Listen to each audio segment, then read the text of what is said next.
Hello guys, welcome back culture Bengali delicious रेसिपिते। तो आज बानाबो হচ্ছে বাটার পনির মশলা। তো যারা যারা বাটার পনির মশলা খেতে পছন্দ করেন তারা অবশ্যই কিন্তু আমাকে কমেন্টে জানাবেন। আর এইভাবে খেতে ভালো লাগে কিনা বাড়ির তৈরি সেটা অবশ্যই আমাকে জানাবেন। এন্ড আমার চ্যানেলটিতে সাবস্ক্রাইব আর আমাকে ফলো অবশ্যই করবেন। তো এখানে আমি পনির মোটামুটি ভাজা কমপ্লিট, এই যে দেখতেই পাচ্ছেন।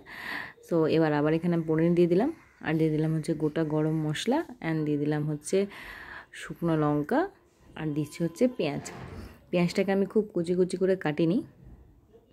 তো এখানে পেঁয়াজটাকে এটা সুন্দর করে একটু ভেজে নেব, অ্যান্ড এর উপর দেবো হচ্ছে কাঁচা লঙ্কা, আর দেবো হচ্ছে আদা রসুন সব গোটা মশলাগুলোকে আমি ভালো করে তেলে ভেজে নেব। দেন যখন ভাজা হয়ে যাবে আমার এটা, তখন আমি দেবো হচ্ছে কুচি করে টমেটো। এখানে টমেটো দিয়েছি। এবার এটাকে ভালো করে ভেজে নেব একটু জল দিয়ে। এর মধ্যে দিয়ে দেবো হচ্ছে একটু লবণ, আর দিয়ে দেবো হচ্ছে কাজু বাদাম। তো এখানে কাজু দিয়ে এটাকে আর একটু জল দিয়ে ভালো করে নেড়ে এটাকে ভালো করে ভেজে নেব। এখানে গুঁড়ো মশলা দিলাম হচ্ছে হলুদ, আর দিলাম হচ্ছে শুকনো লঙ্কার গুঁড়ো। এই যেখানে আমার ভাজা কমপ্লিট। এবার এটাকে ঠান্ডা করে এটা আমরা মিক্সিতে বেটে নেব। এই যে বেটে নিয়ে আমি এটাকে ভালো করে এই ছাকনার মাধ্যমে ছেঁকে নিলাম।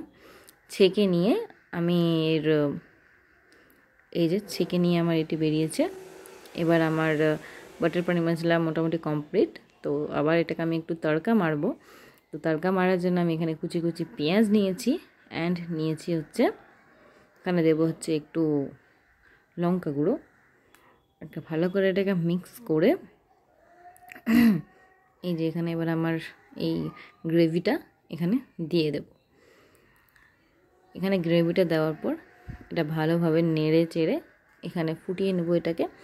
এবার ফুটিয়ে নেওয়ার পর যখন আমি এই পনিরটা যে ভেজে রেখেছিলাম, সেই ভেজে রাখা পনিরটা আমি এখানে দিয়ে দেব।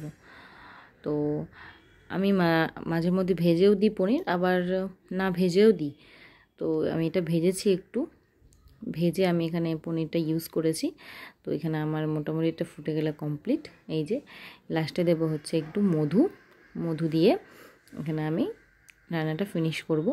তো আমার বাটার পনির মশলা অলরেডি কমপ্লিট। আপনারা অবশ্যই কমেন্ট করবেন যে কেমন হয়েছে আর হয়েছে কি না। হ্যাঁ, তো রান্না করলাম, এর আগেও রান্না করেছি, আজকেও রান্না করলাম। তো অবশ্যই আপনারা বলবেন যে কেমন হয়েছে আমার রেসিপিটা। তো সবাই ভালো থাকবেন।